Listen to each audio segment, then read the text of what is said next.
কলকাতা বিমানবন্দরে সোমবার সকালে উপস্থিত ছিলেন শাসক দলের মুখপত্র অর্থাৎ মুখ্যমন্ত্রী মমতা বন্দ্যোপাধ্যায়। ঘটনাস্থলে দাঁড়িয়ে তিনি চাকরিহারা চাকরিপ্রার্থী, ডিএ, বিকাশ ভবন অভিযান প্রভৃতি নানা ইস্যুতে বক্তব্য রাখেন। এছাড়াও সংবাদ মাধ্যমের সামনে দাঁড়িয়ে অগ্নিকন্যা আর কি বার্তা দিলেন তা শোনাবো আপনাদের।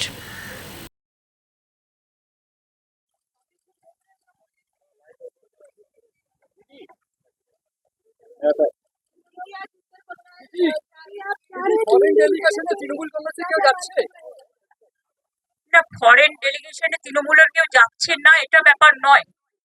ব্যাপারটা যেটা হয়েছে, let us very clear that nowadays the system is they don't inform the mother party, they only inform the parliamentary party, but parliamentary party only works for the parliamentary session, but they cannot take a policy decision. So no request came to us. If the request come to us, then of course we can consider. We are totally in favor of the country. I told you earlier also, in external affairs issue, we always used to support the central government policy. If anything is special, then we will think of, but not now. At present, we are supporting the central government views and action. They cannot decide the members' name from their own. It is not their choice. It is a choice of the party. If they request me to send someone, we will decide the name and we will tell them. It is not that we are boycotting or we are not going. That is wrong. এটা ভুল। পার্টিকে তো জানাতে হয় mother পার্টিকে। Parliamentary party পার্লামেন্টে যে বিলগুলো আসে আলোচনা করে, পার্লামেন্টের ব্যাপারে ডিসিশন নেয়, সেটাও পার্টির সাথে কনসাল্ট করেই নেয়। আর পার্লামেন্টারি পার্টিরও দুটো হাউসের, লোকসভা রাজ্যসভার চেয়ারম্যান আমি, অথচ আমাদের কখনো জানানো হয় না। আমাদের জানালে আমরা নিশ্চয়ই নাম দেবো, কেন দেবো না? সুতরাং এটা নিয়ে বিতর্কের কোনো ব্যাপার নেই। We are fully with the government. I told earlier also, I think you are repeating the same question. I said that they cannot decide the name. If they request us, the mother party, the party will decide the name. This is the customary, this is the system. We are totally with the central government regarding external affairs policy, and we are fully supporting them. We don't have any hesitation to say that. Is it clear? আপনি বারবার আশ্বস্ত করছেন, তা সত্ত্বেও দেখা যাচ্ছে চাকরিহারা শিক্ষকরা আন্দোলন করছেন। দেখুন প্লিজ, আপনারা আমাকে এটা নিয়ে কিছু বলতে বলবেন না। আমার যথেষ্ট সিম্প্যাথি ওদের প্রতি আছে, ছিল এবং থাকবে। কিন্তু আপনাদের একটা জিনিস মানতে হবে, আমি তো মিটিং করে বলেছিলাম আমরা রিভিউ করব। কোর্টের ব্যাপারে আমাদের আইন মেনে চলতে হয়, এটা সবাইকে বুঝতে হবে। এবং আমাদের দিক থেকে আমরা রিভিউ পিটিশন করেছি। যদি রিভিউ পিটিশন অ্যালাউ করে ভালো কথা। আমরা চাইবো, আমাদের আইনজীবীরা চাইবেন তাদের মতো যাতে ওদের চাকরি থাকে। কিন্তু সেখানে কোর্ট যদি কোনো ডিসিশন নেয়, তাহলে আমি বলতে পারি না যে আমি মানবো না, কারণ কোর্টের ডিসিশন মানতে আমরা বাধ্য। কিন্তু সেক্ষেত্রে এখনো পর্যন্ত কারো মাইনে বন্ধ হয়নি। এমনকি গ্রুপ সি, গ্রুপ টি যারা টাকা পাবে না, তাদের জন্য একটা স্কিম করে টাকা দেওয়া হচ্ছে। তার উপরে আমি জানি না, আমার একটা জিনিস খুব খারাপ লাগে, যারা উস্কাচ্ছে তারাই কিন্তু মামলাটা করেছে ওদের বিরুদ্ধে। চাকরিগুলো কিন্তু আমাদের জন্য যায়নি। চাকরিগুলো যাদের যাবার পথে দাঁড়িয়েছে সেটার জন্য দায়ী যারা, আমি তাদের বলবো এটা না করলেই পারতেন। যারা চাকরি খেয়েছে তারাই যদি আজকে নাটের গুরুরা যদি আজকে তাদের স্বার্থ রক্ষার গুরু হয়ে যায়, সেখানে আমার আপত্তি আছে।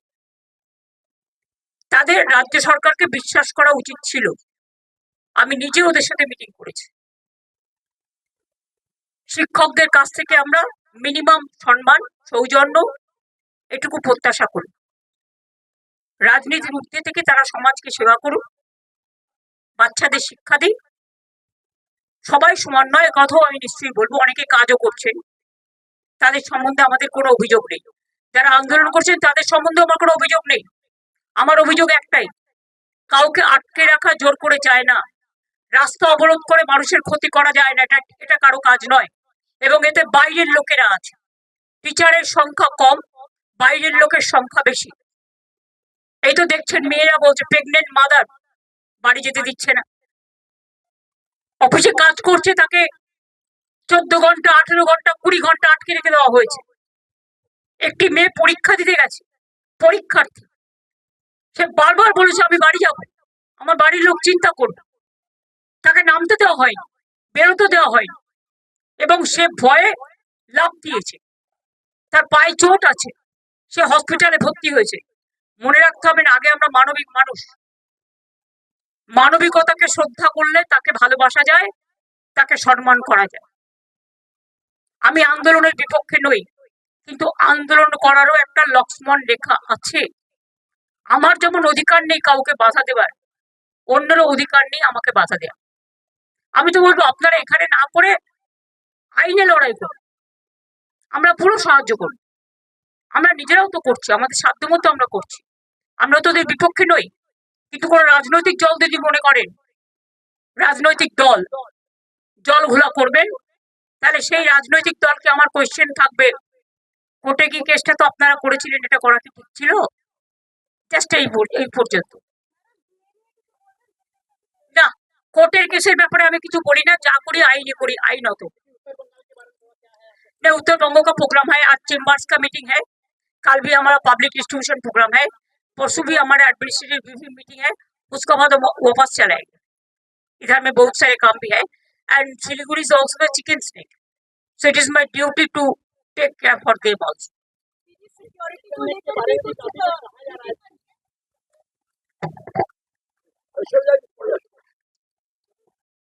বহুদিন ধরেই মিলছে না ডিএ, সেই নিয়ে বারংবার প্রতিবাদ করতে দেখা গিয়েছিল রাজ্য সরকারি কর্মীদের। অবশেষে সুপ্রিম কোর্টের 16 তারিখ যখন ডিএ নিয়ে বড় নির্দেশ দেয়, তখন কিছুটা স্বস্তির নিঃশ্বাস ফেলে রাজ্য সরকারি কর্মচারীরা।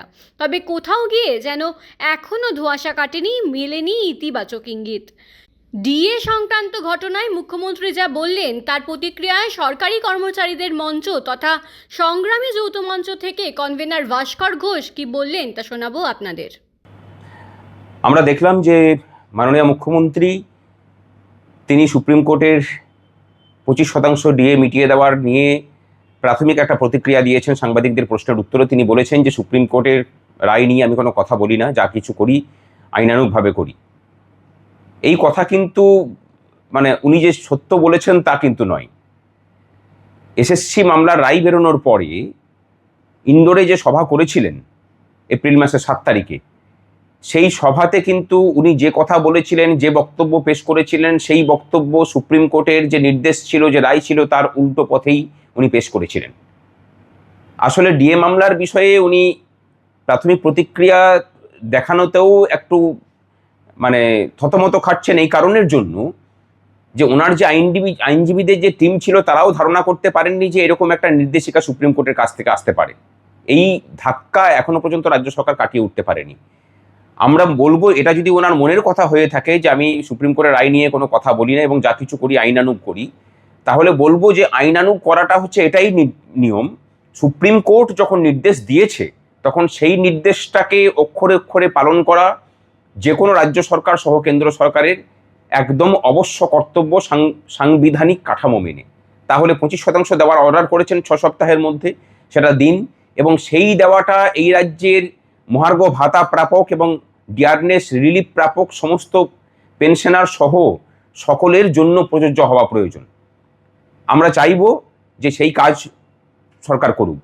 আর পরে যে কথাটা বলেছেন যে আইনানুগ ব্যবস্থার কথা, যদি ওনার মনে হয়ে থাকে যে আরও কোনো আইনানুগ ব্যবস্থা নিয়ে এই কেসটাকে আরও বিলম্বিত করার প্রচেষ্টা করবেন, একটা কথা জানিয়ে রাখি যে 7 বছর ধরে এই মামলা বিভিন্ন আদালতে রাজ্য কর্মচারী সংগঠনগুলো লড়ছে, তারা সম্পূর্ণরূপে তৈরি আছেন, আমরাও তৈরি আছি। আপনি চলুন, আদালতের যেখানে যাবেন চলুন, আপনাকে আর একবার পরাজিত করে কর্মচারীদের অধিকার প্রতিষ্ঠার দায়িত্বটা সংগ্রামী যৌথ মঞ্চ সহ সমস্ত মামলাকারী সংগঠন নিচ্ছে। এবং তার সাথে এটাও জানিয়ে রাখি, 25% অর্ডার হয়েছে, 100% মহার্ঘ ভাতা যা আপনি কর্মচারীদের কাছ থেকে মেরে অন্যান্য খাতে নয়ছয় করেছেন সেই টাকা সুদসহ ফেরত আপনাকে দিতেই হবে, এই চ্যালেঞ্জ আমরা গ্রহণ করছি।